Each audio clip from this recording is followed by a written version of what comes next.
सद्गुरु पै माऊली मातोश्रीमाई यांना प्रथम कृतज्ञपूर्वक वंदन आणि महावीर शाखेचे सर्व पदाधिकारी आणि तसेच सर्व नामधारक सर्वांना आदरपूर्वक नमस्कार. जीवनविद्येचे जे तत्वज्ञान आहे, हे तत्वज्ञान व्यवस्थित आपण जर समजून घेतलं तर अगदी आनंदाने जीवन जगण्याचा मार्ग आपल्याला प्राप्त होऊ शकतो. खरं म्हणजे आज गुरुपौर्णिमेच्या अंगाने हा आठवडा आपण साजरा करीत आहोत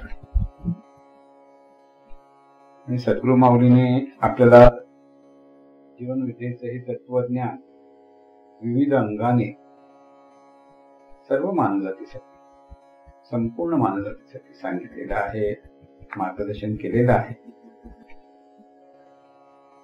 ते केलंय म्हणजे प्रत्येकाची मानसिक अपंगता दूर होण्यासाठी ते मार्गदर्शन केले.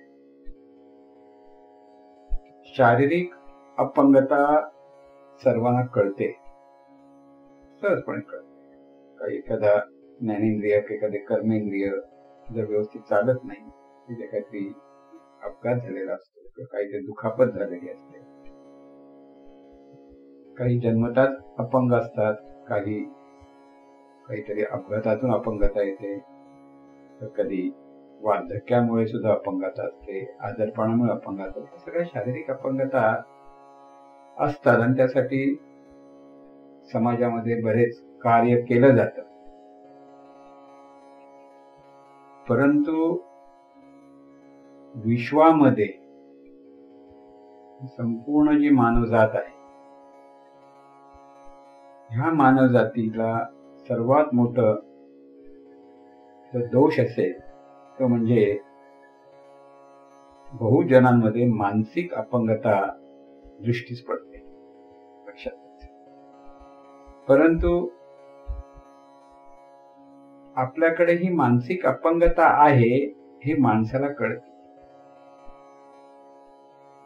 जर आपण अगदी अनादी काळापासून जरी विचार केला, त्रेतायुग आलं किंवा कृतयुग किंवा दुसरं द्वापार युग, कलियुग, असे जे युग पुरातन पुराणामध्ये जे सांगितलं गेलेलं आहे, अगदी रामायण काळापासून, म्हणजे थोडक्यात जर आपण लक्षात घेतलं की आपल्याला रामायण माहिती आहे, महाभारत माहिती आहे, म्हणजे रामायणाचा काळ, महाभारताचा काळ आणि आजचा काळ असं जरी पाहायला गेलो आपण, तरी रामायण काळापासून मानसिक अपंगता तिथे होती. लक्षात घ्या की ही मानसिक अपंगता म्हणजे रावण असं ज्यावेळेला ते पात्र आपण पाहतो, रावणाचं जे सर्व चरित्र आपण पाहतो, तर एका बाजूने तो हा तपस्वी, तर दुसऱ्या बाजूने तो अत्यंत शूर, पण तिसऱ्या बाजूने त्याच्याकडे मानसिक अपंगता होती.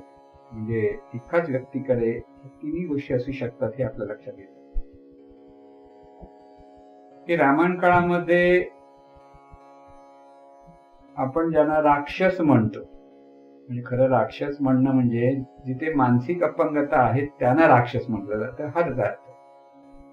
रावण राक्षस होता म्हणजे खरा तो ऋषीपुत्र होता, परंतु त्याच्याकडे असलेला जो सत्तेचा लोभ आणि सत्तेचा मद, आपल्यासारखा श्रेष्ठ कोणीच नाही असा जो भाव, ही त्याची मानसिक अपंगता होती. लक्षात घ्यायचं. मानसिक अपंगता म्हणताना आपल्याला हळूहळू रामायण काळामध्ये जेव्हा एखादा परिटाने सीतेच्या बद्दल अनुद्गार काढले, ही सुद्धा त्या परिटाची मानसिक अपंगता होती. लक्षात घ्या. म्हणजे रामायण काळामध्ये संस्कारित जन भरपूर होते, सुसंस्कार, संस्कृती खूप चांगली होती, तरी सुद्धा व्यक्तिगत पातळीवरती तिथे मानसिक अपंगता होती, म्हणूनच तिथे दुःख होतं. तसंच ज्या वेळेला आपण महाभारताच्या गोष्टी वाचतो, श्रीकृष्णाचा काळ, तिथेही कंस हा मानसिक अपंग होता. जरासंध, दुर्योधन किंवा धृतराष्ट्र, दुःशासन, शकुनी, ही सगळी जी व्यक्तिरेखा आपण पाहायला लागतो, तर तिथे जीवनविद्येच्या दृष्टिकोनातून जर पाहायला लागलो तर तिथे मानसिक अपंगता होती, म्हणून तिथे संघर्ष होता, लढाया होत्या, भांडणतंटे होते, एकमेकाचा द्वेष होता. आणि त्यामुळे आजचा काळ म्हणजे कलियुग म्हटलं जातं. जीवनविद्या त्याला कलायुग म्हणते. लक्षात ठेवायचं, कलावंतांचं युग आहे हे. कलियुगाचं, कलियुग म्हणजे कली कली म्हणत भांडणतंट करणाऱ्यांचं नाही. तर हे जे कलायुग आहे, ह्या कलायुगामध्ये सुद्धा जे संघर्ष आहे, म्हणजे कुठच्या लेवलला, व्यक्तिगत पातळीपासून कौटुंबिक पातळी, सामाजिक पातळी, राष्ट्रीय पातळी आणि वैश्विक पातळी, या सगळ्या पातळ्या जेव्हा पाहतो तिथे सुद्धा भांडणतंटे आहेत, संघर्ष आहे, लढाया आहेत. सर्व कारण म्हणजे त्याचं मूळ कारण मानसिक अपंगता आहे. लक्षात आपण ऑफिसमध्ये जातो, तिथेही काहीतरी भांडणतंटे असतात, आपल्याकडनं होतात, पेट्रोनकडनं होतात. तिथे काहीतरी स्पर्धा असते आणि ह्या स्पर्धेतून मानसिक अपंगता अधिक प्रगटपणे, ठळकपणे प्रगट होते. राजकीय पातळीवर जरी पाहिलं, तिथे सुद्धा एकमेकाच्या तंगड्या खेचल्या जातात, एकमेकावरचे दोषारोप केले जातात. साधी गोष्ट आहे, आता चीनने लडाखमध्ये जो हल्ला केला, त्याच्यातून आपले 20 जवान मृत्युमुखी पडले, ही चीनची मानसिक अपंगता आहे. लक्षात घ्या. आता ही एवढीच मानसिक अपंगता झाली का? नाही. ज्या वेळेला पंतप्रधान सांगतायत आपले 1 इंच सुद्धा जागा चीनकडे नाही येत, आपण ते ऐकूनही घेणार नाही, इतकं ठणकावून सांगतायत, तरी इतर विरोधी पक्ष त्याच्यावर आक्षेप घेत आहेत. कोणाचं खरं आणि कोणाचं खोटं असा संभ्रम जनतेमध्ये निर्माण होतो आणि सत्याला बाजूला करून खोटेपण जर पुढे आणण्याचा कोणीतरी प्रयत्न करत असाल, ती सुद्धा मानसिक अपंगता आहे. लक्षात घ्या, मानसिक अपंगता कुठच्या लेवलला आहे. सर्वत्र ही मानसिक अपंगता सर्व माणसांमध्ये कमी जास्त प्रमाणात दिसून येते.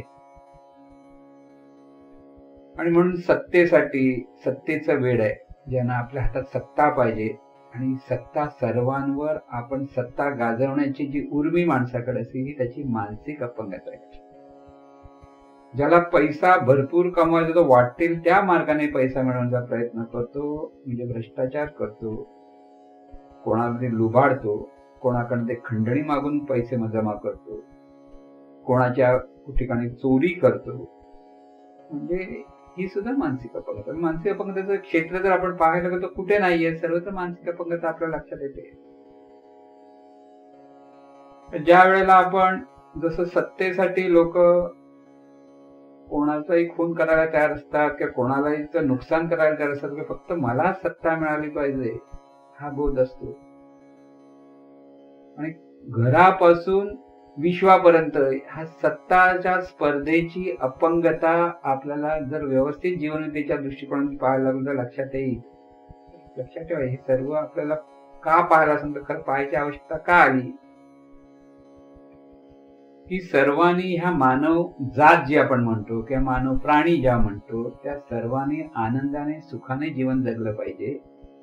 आणि त्यासाठी आपल्या प्रत्येकाच्या ठिकाणी असलेली मानसिक अपंगता दूर झाली पाहिजे, हा त्याचा मागचा बोध आहे.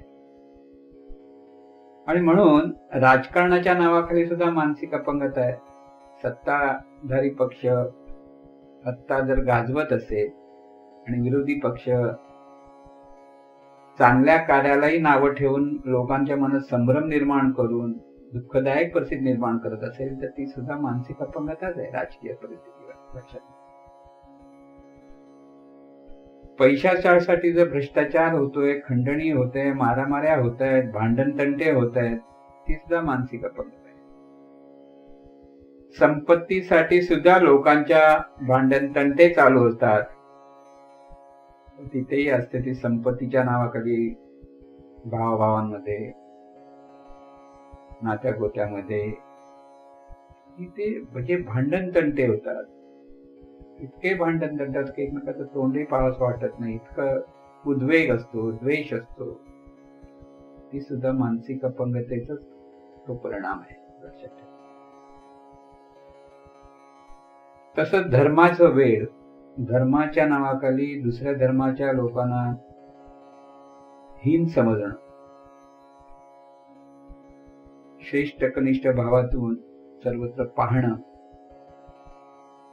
धर्माच्या वेळाखाली इतरांना त्रास देणं, इतरांना त्यांचा धर्म बुडवायला लावणं, की आपला धर्म श्रेष्ठ हे सांगत राहणं, ही सुद्धा मानसिक अपंगताच आहे. परत लक्षात ठेवा, आज जो दहशतवाद आहे, धर्माच्या नावाखाली दहशत, खरं म्हणजे तिथे धार्मिकता काहीच नाहीये, पण दहशतवाद्यांना वाटतं मात्र आपण खूप मोठं धार्मिक कार्य करतो आहोत, किंवा दहशतवाद करताना जर मृत्यू आला तर आपल्याला स्वर्गात जायला जागा मिळणार आहे, अशा भन्नाट कल्पनेतून ही जे दहशतवादी आज जीवन जगतायत, लोकांना त्रास देत आहेत, तो सुद्धा मानसिक अपंगतेचा परिणाम आहे, लक्षात ठेवा. म्हणजे कुठे नाही असं नाही, म्हणजे आपण म्हणतो मानसिक अपंगता कुठे कुठे आहे, सर्वत्र आहे असं लक्षात येईल. जसं धर्माचं वेड, संपत्तीचं वेड,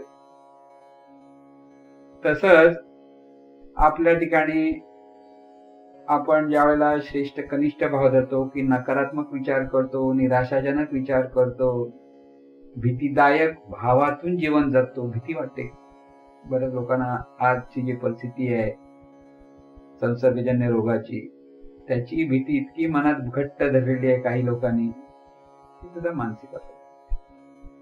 मग अशा वेळेला सावध राहून बरोबर आहे, काळजी घ्या, काळजी करू नका, चिंता करू नका, हे जर लक्षात आलं तर काळजी करणं हे मानसिक अपंगत्व. म्हणून हे सर्व जे आहे आज आपण पाहतो, आणि जीवनामध्ये जो सगळीकडे संघर्ष लक्षात येतो, स्पर्धा लक्षात येते, म्हणून स्पर्धा, आणि या स्पर्धेतून मलाच जिंकायचंय, मी जिंकलो पाहिजे,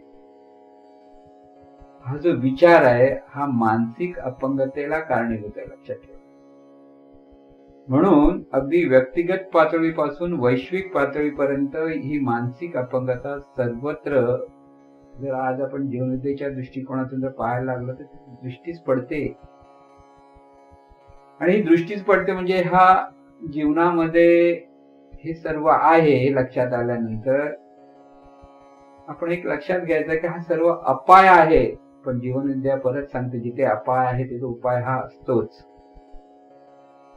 म्हणून परिणाम आहे, कारणही शोधायचंय, आणि कारण मिळालं तर त्याच्यावर उपाय शोधायचा, लक्षात ठेवा. म्हणून परिस्थितीचा स्वीकार करून तुला सुरेख आकार देण्यात यशस्वी जीवनाची गुरुकिल्ली आहे, हा सद्गुरूंचा अमृत तुषाराचं नेहमी लक्षात ठेवा. तिथे अपाय आहे तिथे उपाय असतो.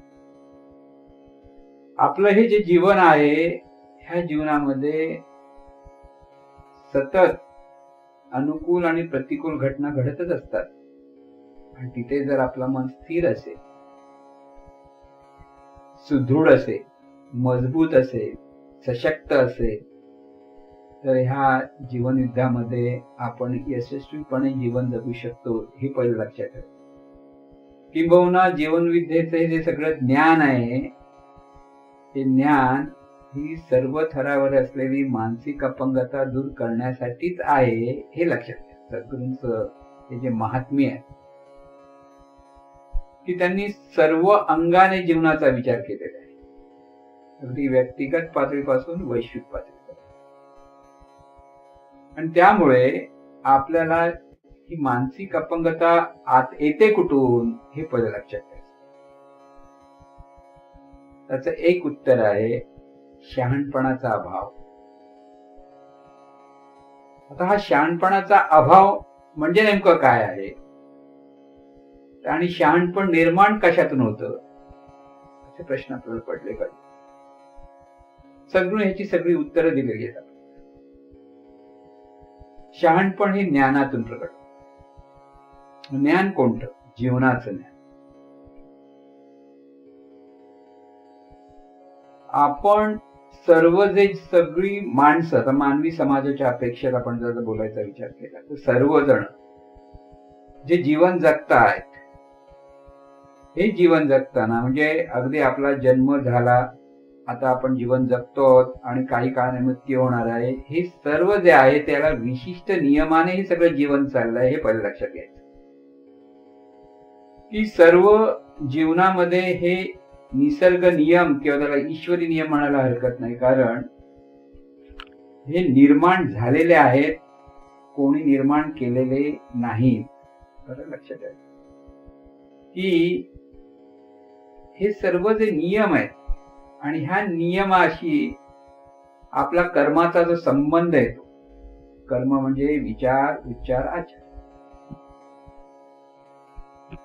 नियम आणि कर्माचा संबंध जर अनुकूल असेल तर त्याच्यातून चांगला परिणाम मिळतो, आणि प्रतिकूल असेल तर वाईट परिणाम मिळतो. म्हणजे इथे परमेश्वर म्हटल्यानंतर परत लक्षात ठेवा, परमेश्वर म्हणजे परमेश्वराचे जे नियम आहेत, निसर्ग नियम, जीवनविषयक नियम, हे जे जीवनविषयक जे नियम आहेत ते प्रथम लक्षात घेतले आणि त्या लक्षात घेऊन मानवी कल्याणासाठी आपल्याकडून जे विचार व्हायला लागतील, त्याच्यातून मानवी जीवन सुखाने आनंदाने जीवन जगू शकतात. तिथे शुभनियती निर्माण होते आणि शुभनियतीचा चांगला परिणाम मानवी जीवनात होतो. म्हणून शुभनियती निर्माण करण्यात शहाणपण आहे असं जे म्हटलंय. पण शुभनियती निर्माण कशातून होते? तर आपल्या कर्मातून. मग आपलं कर्म म्हणजे काय? आपलं कर्म म्हणजे आपण विचार करतो, उच्चार करतो, आचार करतो, चिंतन करतो, इच्छा करतो, हे सगळं करतो, हे आपण कर्म करतो. हे कर्म शुभ असलं पाहिजे. म्हणून शुभ चिंतावे, शुभ इच्छावे, वचनी शुभ बोलावे, शुभ कर्माच्या सामर्थ्याने करावे जीवनाचे सोने. हे सत्कर्म करण्याची आपल्याकडे जर सतत प्रेरणा असेल, सतत इच्छा असेल, तर आपण जीवन आनंदाने जगू शकतो. परंतु जरी आपण म्हटलं की शुभ बोलायला पाहिजे, शुभ कर्म करायला पाहिजे, शुभ इच्छा करायला पाहिजे, सगळं पटतं, पण लहानपणापासून झालेल्या ज्या संस्कारातून आपल्या अंतर्मनामध्ये विशिष्ट वासना, विशिष्ट भावना, विशिष्ट धारणा ज्या असतात, त्याच्यातून प्रत्येक वेळेला आपल्याकडनं शुभ कर्म होईलच ह्याची गॅरंटी देता येत नाही. जगामध्ये सगळ्यांना सुख हवंय. आतापर्यंत मी अपंगतेच्या अंगाने सांगितलं तरी आणखीन एक सुंदर अशी प्रत्येक मानवी मनामध्ये प्रेरणा असते की प्रत्येकाला सुखाने, आनंदाने, समाधानाने, ऐश्वर्यात, समृद्धीने जीवन जगायचंय. हा एक सहज प्रेरणा पण आहे. प्रत्येकाला सुख हवंय, प्रत्येकाला शांती हवंय, प्रत्येकाला समाधान हवंय. आणि हे प्रत्येकाला हवं असं जरी असलं तरी तिथे एक मात्र प्रत्येकाकडे एक वेगळा भाव असतो, ते म्हणजे फक्त मलाच हवं, मलाच सत्ता हवी, त्यासाठी इतरांचं वाटोळं झालं तरी चालेल, हा एक बोध असतो. महाराजांनी एक सुंदर अशी गोष्ट सांगितलेली आहे पहा. दोन शत्रू दोघेही तपश्चर्याला बसले. दोघेही तपश्चर्याला बसल्यानंतर एकाला भगवंत प्रसन्न झाले. आता बोध घ्यायचा आहे, हा फक्त गोष्ट समजून घेण्यासाठी, बोध घेण्यासाठी ही गोष्ट आहे. प्रत्यक्ष परमेश्वर असा समोर येऊन वर माग असं म्हणत नाही, हे पहिले लक्षात. लोकांना वाटायचं अरे खरोखर परमेश्वर वर माग म्हणतो, पण ह्या गोष्टी ते जे आहे ते मला सांगावं लागेल. की परमेश्वर प्रसन्न झाला आणि त्याला म्हटलं अरे भक्ता वर माग, तुला काय हवं? तो विचार करत होता तेवढं त्याने सांगितलं, पण एक लक्षात ठेव, तू जे मागशील त्याच्या दुप्पट तुझ्या त्या शत्रूला मिळेल. म्हणजे भगवंत पण कसा असा बोलत असेल ते मला माहित नाही, पण ही ज्याच्या डोक्यातून गोष्ट निर्माण झालेली आहे त्याच्याकडनं फक्त आपल्याला बोध घ्यायचा चांगला, तो बाकीच्या गोष्टीचा विचार करायचा नाही. आता आपल्या शत्रूला आपल्यापेक्षा, म्हणजे मला जर 1 कोटी हवे म्हणावं तर शत्रूला 2 कोटी मिळणार, हे त्याला काही सहन होईना. ही मानसिक अपंगता आहे बघा. मला सुख हवंय तर त्याला डबल सुख मिळता कामा नये. ही सहजपणे एक माणसाकडे जो देहभाव आहे, की जो अहंकार आहे, त्याचंही लक्षात. आणि त्यामुळे त्या शत्रूला प्रश्न पडला, त्या भक्ताला, की देवाकडे मागायचं काय, की मला मिळालं त्याला डबल मिळणार, म्हणजे हे काही त्याला सहन होईना. माझ्यापेक्षा अधिक त्याचं भलं झालं पाहिजे, हे त्याला काही बरं वाटेना. आणि हे जे बरं वाटत नाही ना, ह्यालाच मानसिक अपंगता म्हणतात. आणि त्याने मागावं काय, अगदी मानसिक अपंगतेचा म्हणजे जसं शारीरिक अपंगात काही 10% अपंग असतो, 20% असतो, 90% असतो असं म्हटलं जातं ना, तसं त्याने जे मागितलं त्याच्यातून तो देवाची भक्ती करत की कोणाची भक्ती करत, कारण त्याने 100% अपंगता मागितली. त्याने काय मागितलं, 1 डोळा फोडून टाक माझा, म्हणजे त्या शत्रूचे 2 डोळे फुटले. त्याला म्हणतात मानसिक अपंगतेचा अगदी कडेलोट. पण कमी जास्त प्रमाणात फक्त मलाच हवं, मलाच सगळ्या गोष्टी हव्यात, हे एक देहभावामुळे म्हणा, अहंकारामुळे म्हणा, अज्ञानामुळे म्हणा, आपलाच मोठेपणा आपल्याला सांगा असं वाटतं, की आपल्याच मोठेपणाचं लोकांनी कौतुक करावं, लोकांनी आम्ही जे केलं त्याच्याबद्दल चांगलं बोलावं, अशी आपल्याला एक प्रेरणा असते. आणि त्याकडे मीच, माझं आणि मलाच, ह्याच्यामध्ये आपण अडकलो. आणि हेच शहाणपणाच्या अभावासाठी कारणीभूत ठरतं. म्हणजे बघा, शहाणपण पाहिजे असतं, पण शहाणपणाचा अभाव, त्याचं मूळ कारण अज्ञान. अज्ञान काय, एका बाजूने निसर्ग नियमाचं अज्ञान, आणि त्या निसर्ग नियमाशी आपण कर्म कसं सुसंगत केलं पाहिजे हे अज्ञान. तर दुसऱ्या बाजूने मी, माझं आणि मलाच हवं, हे इतकं तीव्रतेने प्रत्येक माणसाला वाटतं, की माझ्यापेक्षा इतरांना काहीतरी चांगलं मिळालं तर मला ते आवडत नाही. 2 मित्र असतील,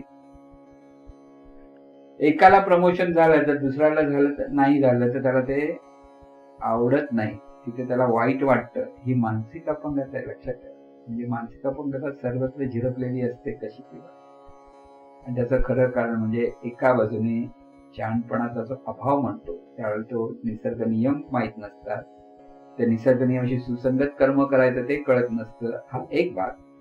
आणि दुसरा म्हणजे मी, माझं आणि मलाच हवं, हा अहंकार, ह्याला सूक्ष्म अहंकार म्हणतात. म्हणजे मी अमुक, हा सूक्ष्म अहंकार.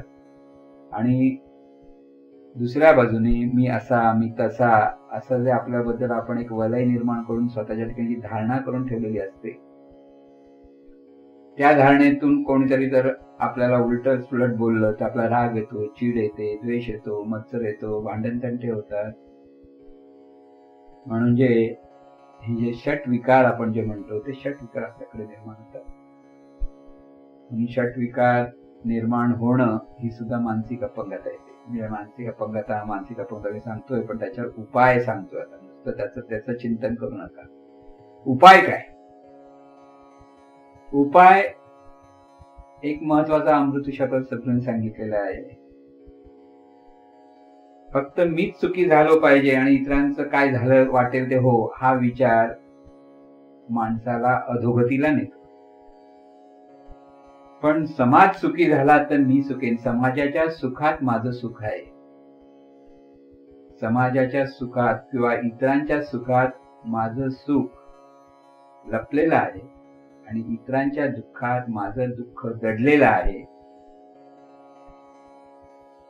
हे जर माणसाच्या जर लक्षात आलं तर सर्व सुखी व्हावेत सहज विचार त्याच्याकडे येऊ शकते आणि त्याची मानसिक अपंगता दूर होऊ शकते.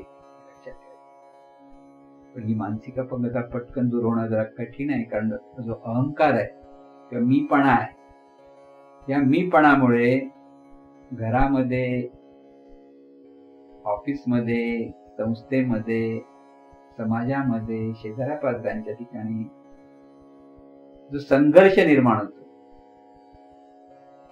त्यासाठी आपल्याला सर्व सुखी झाले पाहिजेत हा महामंत्र सद्गुरू दिला, जो म्हणजे विश्वकार महामंत्र आहे. तो वेदकालीन जशी महावाक्य आहेत, अहम ब्रह्मास्मी, तत्वमसी, सर्व खल्विदं ब्रह्म, म्हणजे महावाक्य सांगितलं. तसं सद्गुरूंनी आपल्यासारख्या सर्वसाधारण माणसांना हा महामंत्र दिला.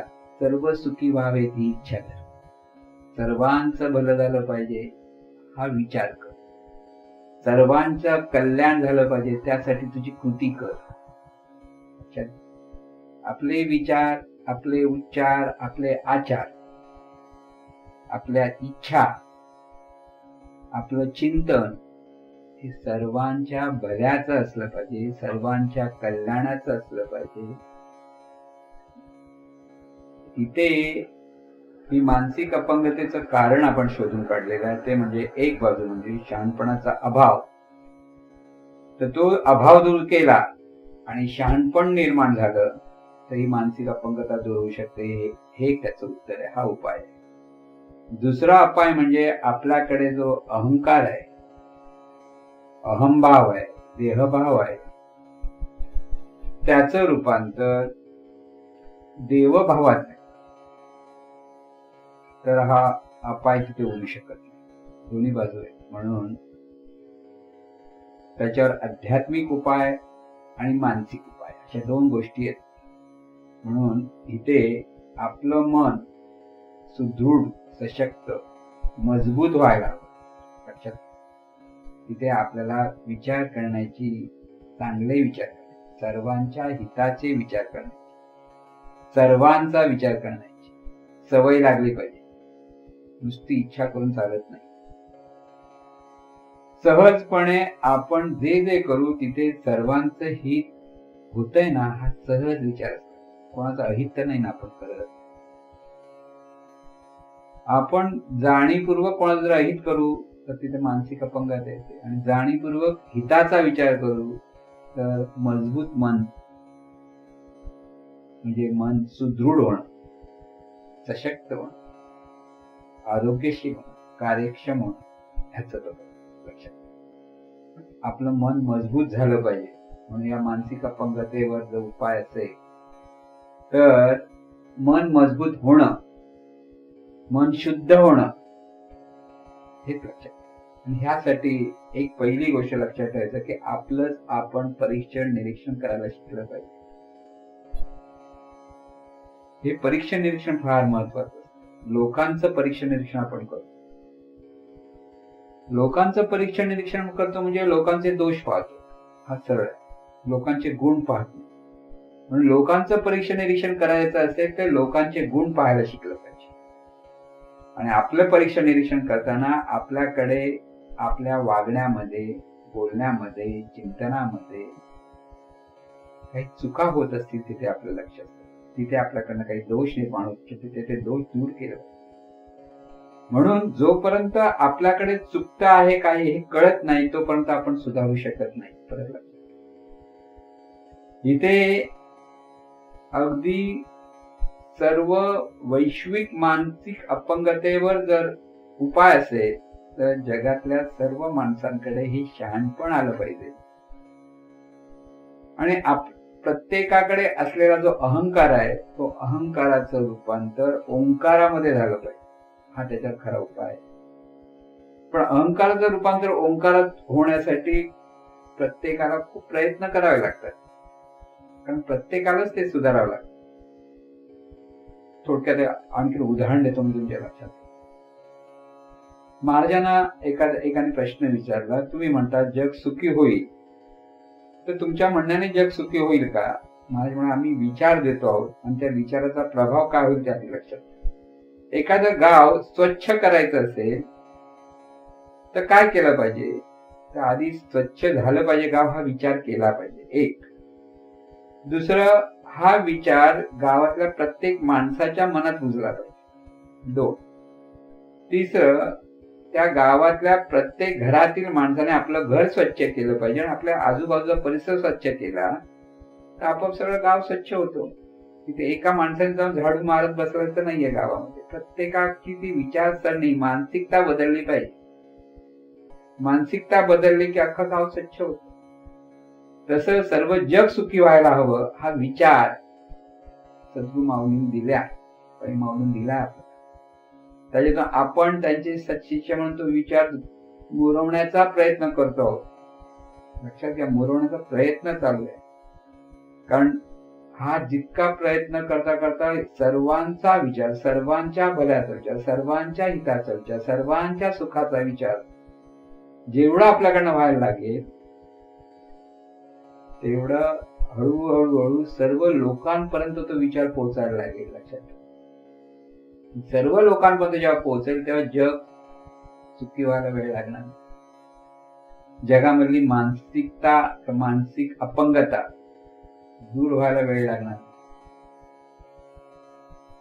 आणि म्हणून विचारातून आम्हाला क्रांती अभिप्रेत आहे असं सद्गुरू नेहमी सांगायचं. जीवनतेला क्रांती अभिप्रेत आहे. क्रांती म्हणजे हे जग सुखी झालं पाहिजे. ही क्रांती. जगातला प्रत्येक माणूस हा ज्ञानी झाला पाहिजे, त्याला ज्ञान प्राप्त. तिथे सुखी होणं हे ज्ञानातून सुखी होतो माणूस, हे पहिलं लक्षात ठेव. निसर्गाचे नियम आणि त्या नियमानुसार वागणं हा धर्म आपल्याला लक्षात येतात. ज्ञानेश्वरीमध्ये एक सांगितलं, जैसे मार्गेची चालता अपाव न पवे सर्वता का दीपाधारे वर्तता नाडळिले. म्हणजे काय, अंधाऱ्या रस्त्यावरनं चालताना जर दिव्याचा प्रकाश, दिवा असेल तर दिव्याच्या प्रकाशात आपण अडखळणार नाही. कळलं ना? जैसे म्हणजे इथे जैसे मार्गेची चालता अपावो न पवे सर्वता का दीपाधारे वर्तता नाडळे तयापरी पार्था स्वधर्मे राहटता सकळ काम पूर्णता सहज. ते स्वधर्म सांगितले की स्वधर्माच्या अंगाने जेव्हा आपण आपलं कर्म, स्वधर्माच्या अधिष्ठानावर जर आपण कर्म करायला लागलो तर सकळ काम पूर्णता, सगळी काम, सगळं कार्य पूर्ण होतं. सगळं काम पूर्णता सहज होईल. पण त्याच्यापुढे आणखीन एक ते मार्गदर्शन, सुखी संतोषानं यावे, दुःखी विषादा न भजावे, लाभालाभ न धरावे मनामध्ये. म्हणजे आपल्याला चांगल्या चांगल्या गोष्टी प्राप्त झाल्या, सुख मिळायला लागले की मग तिथे ती सुख डोक्यात भरून घेऊ नका. तिथे आता आम्ही सगळं मिळवलंय बस झालं असंही म्हणता येणार की हा प्रयत्न नेहमी करत राहायचा. जे सुख लोकांना मिळालं पाहिजे, जसं मला मिळालं पाहिजे, लोकांना सुखी व्हायला पाहिजे हा विचार तिथे असतो. तिथे समत्व असलं पाहिजे. दुःखी विषादा न भजावे, जर प्रतिकूल परिस्थितीत दुःख झालं तर तिथे खचून जाऊ नका. म्हणून ते लाभ आणि अलाभ ह्याच्यामध्ये अडकू नका. लाभालाभ न धरावे मनामध्ये. आपण या उचिता स्वधर्मे राहटता, जे पावे ते निवांता साहोनी जाव. जे आपल्याला प्राप्त होतं ते तिथे सहजपणे निवांत होऊन ते स्वीकारायचं. लक्षात घ्या, खूप मोठा बोध आहे त्याच्यामध्ये. पण हे जे स्वधर्मे हा जो शब्द आहे तो लक्षात घ्या. आपल्याला स्वधर्माचा अर्थ म्हणजे एक अर्थ आहे स्वरूपी राहणे, तो स्वधर्म. पण जीवनविद्येच्या दृष्टिकोनातून आणखी एक लक्षात ठेवायचं, धर्म म्हणजे काय. धर्माची व्याख्या पहिली लक्षात घ्या. इष्ट अनिष्टकारक चैतन्य शक्तीचे निसर्ग नियम, त्यांचे मानवी जीवनावर भले बुरे परिणाम लक्षात घेऊन मानवी कल्याणासाठी स्वीकृत केलेली विचारधारणा म्हणजे धर्म. हा लक्षात, हा धर्म म्हणजे निसर्गाचे नियम आहे. आणि ह्या निसर्ग नियमानुसार आपण असं कर्म केलं पाहिजे की त्याच्यातून मानवी कल्याण झालं पाहिजे.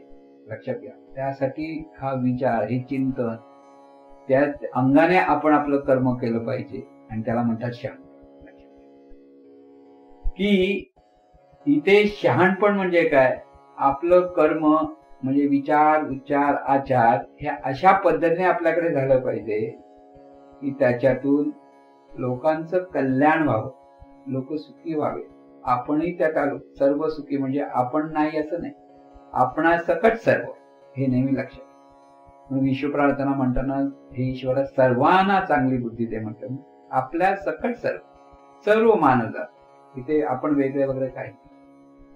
आणि म्हणून हा जो स्वधर्म आहे तो एका बाजूने निसर्ग नियमानुसार वागणं आणि दुसऱ्या बाजूने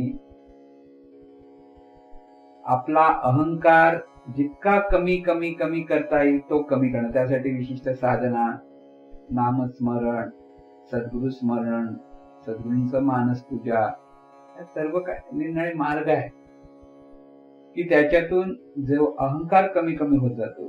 त्यामुळे सहजपणे आपलं कर्म शुभ व्हायला. शुभ कर्म हे सहजपणे झालं पाहिजे. पण ते सहजपणे होण्यासाठी आपल्याला प्रथम सतत आपल्याच कर्माकडे आपण लक्ष दिलं पाहिजे. संध्याकाळी बसून दिवसभरात आपण किती सत्कर्म केलाय आणि किती दुष्कर्म झालंय ह्याचा विचार करायचा. ज्यावेळी रोज आपण हा विचार करायला लागतो, हळूहळू आपल्या सत्कर्माकडे आपली वृत्ती बदलायला लागते. म्हणून परीक्षण निरीक्षण ही एक मोठी साधना आहे. आपलंच आपण परीक्षण करायचं. लोक ज्या वेळेला कौतुक करत असतील त्यावेळेला त्या कौतुकाने आपल्या डोक्यात अहंकार भरून जाणार नाही हे लक्षात ठेवा. तुम्ही काही चांगलं कर्म केलं, लोकांनी कौतुक केलं, त्यावेळेला सद्गुरूंच स्मरण केलं पाहिजे की सद्गुरु राय तुझ्यामुळे माझ्याकडे सत्कर्म झालंय. हा बोध जर असेल तर आपण जमिनीवर चालायला शांत. कधीतरी आपल्यावर कोणती निंदा करत आहे तर ते निंदा करताना सुद्धा आपल्या खरोखर चुका झाल्यात का ह्याचं परीक्षण करून त्याच्यातून सुधारण्याचा प्रयत्न केला. तुम्ही निंदा करून रागवण्याचं काही कारण नाही. काही लोक असूयेतून निंदा करतात असंही होतं.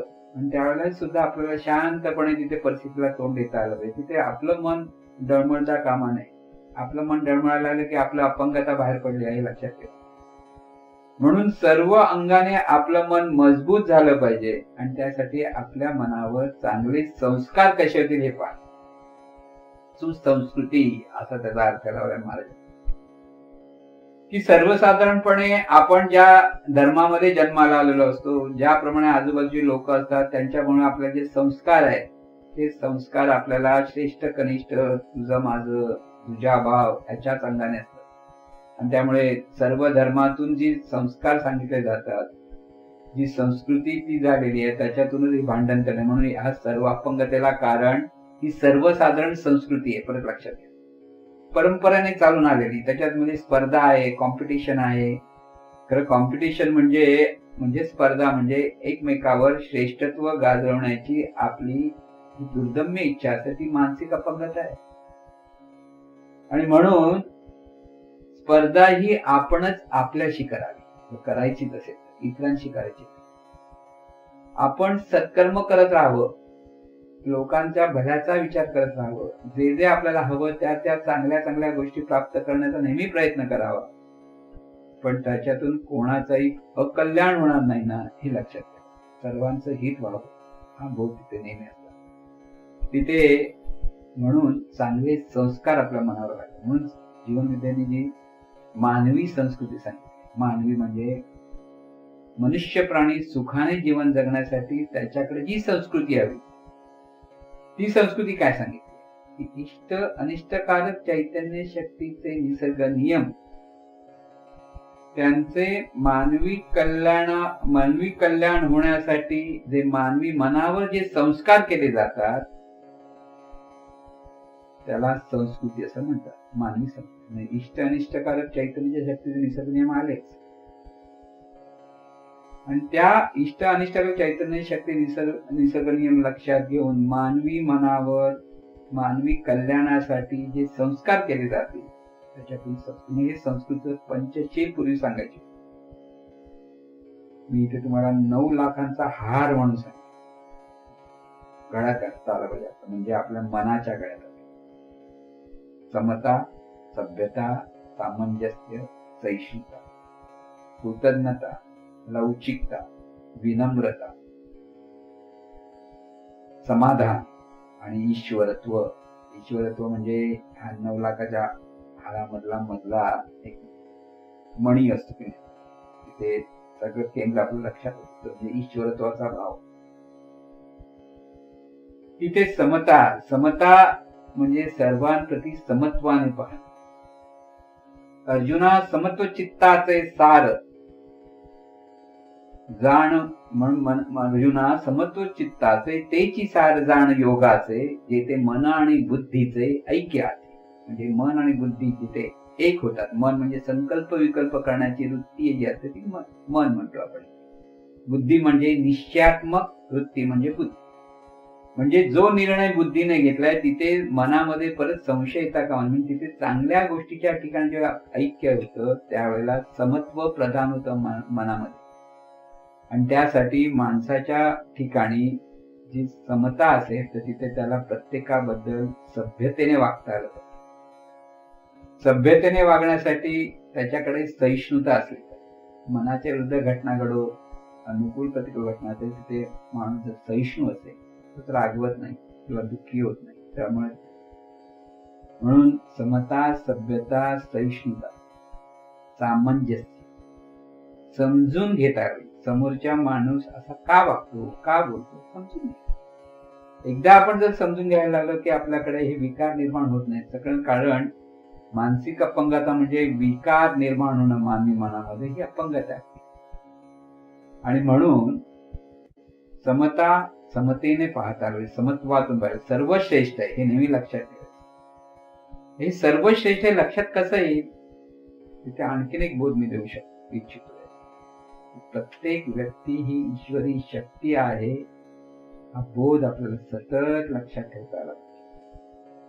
जे जे व्यक्त झालं आहे ती व्यक्त ह्या विश्वामध्ये जे व्यक्त आहे, तिथे वनस्पती आल्या, पशुपक्षी आले, माणसं आली, सर्वत्र ही चैतन्य शक्तीची निर्मिती आहे. आणि म्हणून ती सर्व ईश्वरी शक्ती आहे.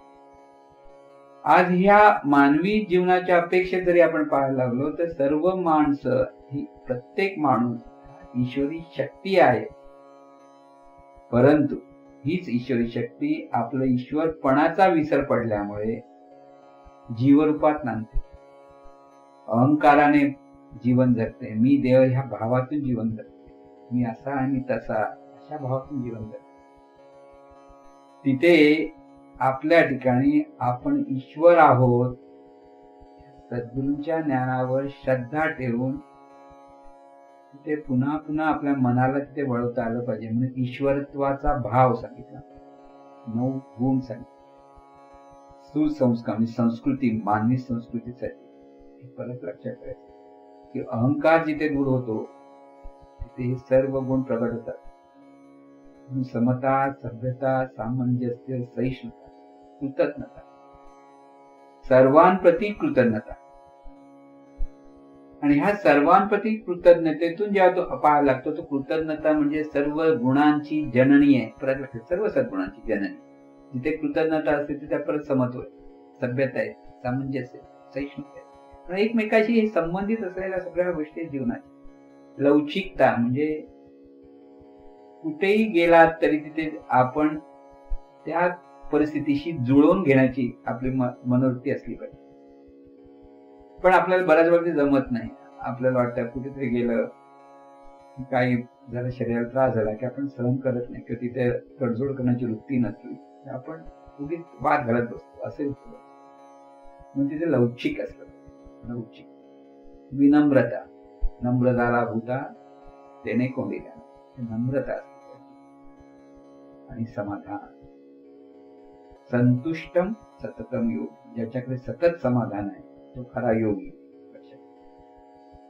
म्हणून आपल्या जीवनामध्ये ह्या सर्व जर सद्गुण निर्माण होते म्हणजे सुसंस्कृती म्हणजे हे संस्कार, जीवनविद्येच्या ज्ञानाच्या संस्कारातून ही मानवी संस्कृती जागृत होते. म्हणून जीवनाचं ज्ञान म्हणजे शहाणपणाचा गड्डा आहे.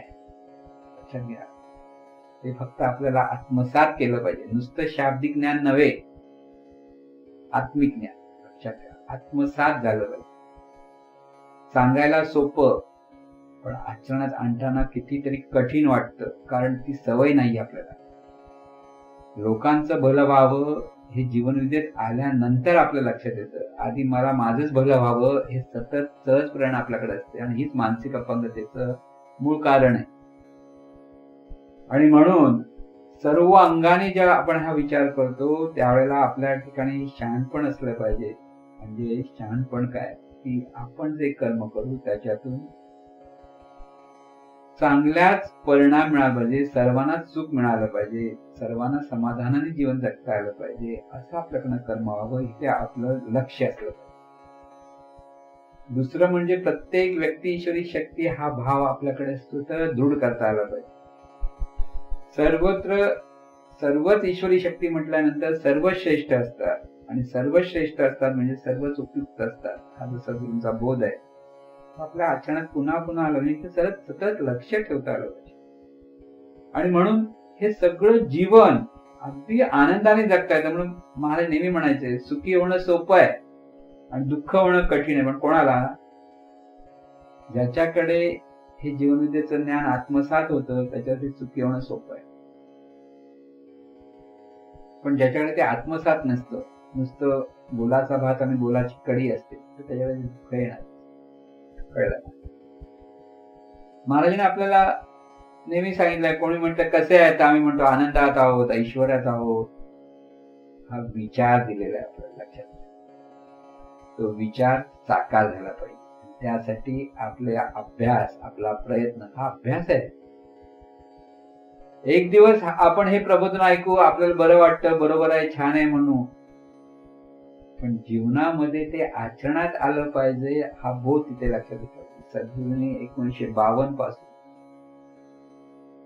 हे ज्ञान आपल्याला दिलेलं आहे, आणि हे ज्ञान आपण आचरणात आणण्याचा आपण प्रयत्न करू. आपण आता इथेच थांबूया. जय सद्गुरू. ईश्वरा सर्वांना चांगली बुद्धी दे, आरोग्य दे, सर्वांना सुखानंद ऐश्वर्यार्थे, सर्वांचं भलं कर, कल्याण कर, रक्षण